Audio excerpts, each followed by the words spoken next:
Unë jam mushkonja. A e di në cilën sure jam përmendur?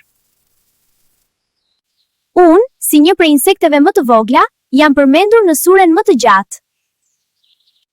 A e dini cila është ajo? Sigurisht, është surja bekare. U përmenda për të treguar se Allahu nuk turpërohet të më përmend, edhe pse jam e vogël. Dikush më sheh si të vogël, por në mua mund të ketë një krijesë edhe më të vogël se unë. Kjo është përsosmëria e krijimit të Allahut. Besimtarët besojnë dhe marrin mësim nga çdo fjalë e Allahut.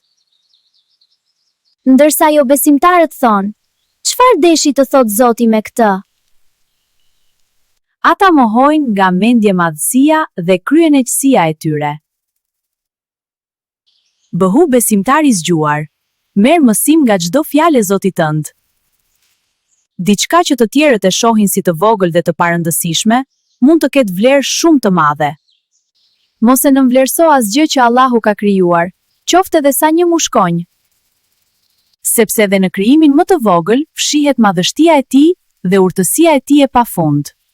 Zemrat e gjalla marrin mësim nga çdo shenjë, ndërsa zemrat e byllura e kalojnë atë me përçmim. Prandaj, hap zemrën dhe shiko me syrin e besimit. Sepse çdo gjë që Allahu përmend nuk është pa qëllim, por është udhëzim për ata që mendojnë.